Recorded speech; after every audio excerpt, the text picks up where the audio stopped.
Welcome back. So, Natalie, as you mentioned, investigators really didn't have a lot to go on linking Milner to Kenny's murder, so they really have to kind of dig in and find this evidence. They go to his house. So, I want to ask you, what sort of things did they discover? And I definitely want to ask you, what was up with that cardboard cutout in his house?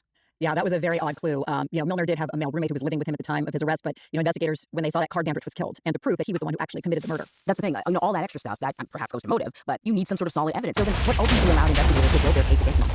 Well, it really came down to the good detective work, as we talked about. How often we were all on camera, right? But this is the first time that I've seen video as investigators sort of watched a key piece of evidence being destroyed. I'm sure they wanted to kind of reach into the screen and just pluck that vehicle out. Yeah, unfortunately, they were a week too late to them chasing all the leads and knowing where to go. And so, finally on January 13th, 2025, Stephen Milner goes on trial for stalking and murdering Kenny Dandridge. But as we pointed out, a ton of forensic evidence is lost because that maroon van is crushed. So the prosecution has to work around that. I guess that was the biggest hurdle. So, of course, when the detectives see that key piece of evidence, that maroon minivan being crushed, they think, well, there goes our key evidence for trial. However, it really came down to the great police work in this case and being able to connect all the dots. And they had plenty of surveillance footage, not to mention past orders of protection that proved that Stephen Milner had been stalking. Defense attorney Amanda Thibault, he's under direct examination, and here's what he had to say. What happened next? I jumped out towards him.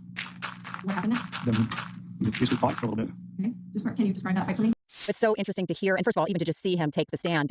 Here Stephen Milner is not denying that he was there. He said, "I was there. Yes, I was the one who spray painted the cameras." But he claimed he did it all out of self-defense. And he said when Milner confronted Kenny, he's like, "Kenny is the one who attacked me." He says that he's defending Tanya.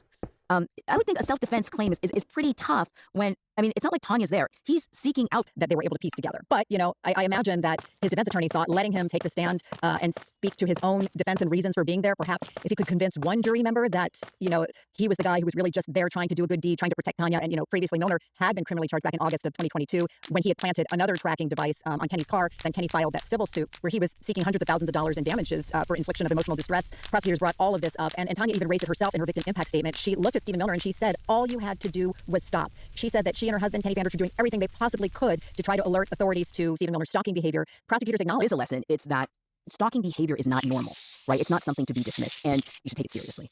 Yeah, and certainly Tanya and Kenny Dandridge did, and still it was not enough in this case. No, absolutely not. Natalie, thank you very much. Thanks for having me, Emery. And to everyone else, follow and listen to Postmortem on the free Odyssey app or wherever you get your podcasts. In the driver's seat of his car in a parking garage run by the tech company Intel. The garage is located on this massive campus, very large campus, of one of Intel's production facilities.